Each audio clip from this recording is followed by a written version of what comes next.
a lot like Jackson was saying, this is a whole lot like the qualitative data stuff. It's also just displaying data, but this is quantitative data. So don't forget there's two types of quantitative data. We have discrete and continuous. So we're starting with discrete. And because it's discrete, we're going to treat it kind of like we did the qualitative. We're going to put each age, these are ages, we're going to put each one in its own category. So I think the lowest one on here is 10. So I'm just going to put 10 through, I think, 18. Yeah. You skip 11. Okay, I went ahead and put it, and if there's not any on there, we'll just, because there's enough spots for it. And then you're just going to tally, just like we did yesterday. So take a second and tally. And we'll see if we get the same thing.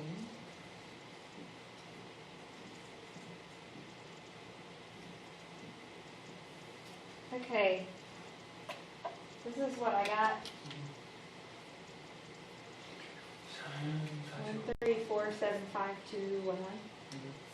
There's 24 total, and it actually says that. So when you total them, you should have 24. If you don't have 24, you missed one. If you have more than 24, you counted one twice. Relative frequency, we find exactly like we found relative frequency with qualitative data, or with quantitative data. I mean, yes, qualitative. This is quantitative. So we do 1 over the total, which is 24.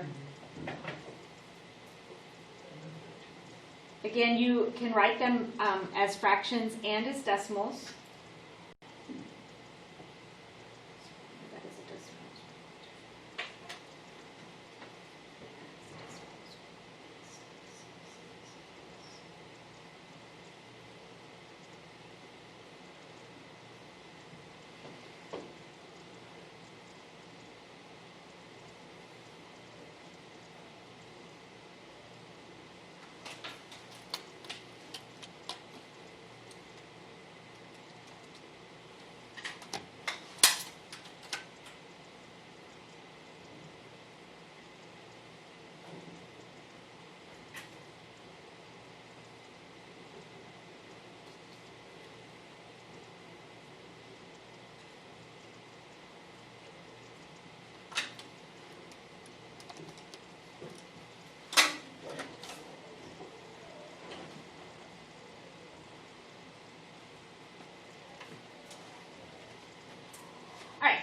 So now I have my relative frequencies. Again, when you sum your relative frequencies, they should sum to 1, whether you're adding it up the fractions or the decimals. Again, rounding. And in this case, I had a couple that were the repeating decimals. This one was 0.166666666, so rounded.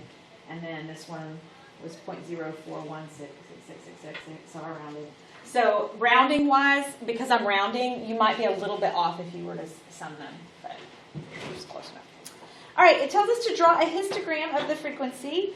And it says frequency. It doesn't say relative frequency. So we can just do kind of like what we were doing yesterday. A histogram is just a bar graph, but with histogram. So yesterday we did bar graphs.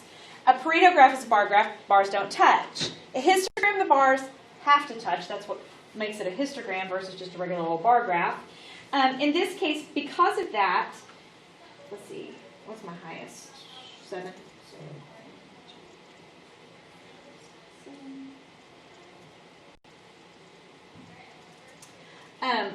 I am going to leave a spot for 11. So 10 has just 1, so let's see. This is 10. I'm going to leave a spot for 11. And then 12.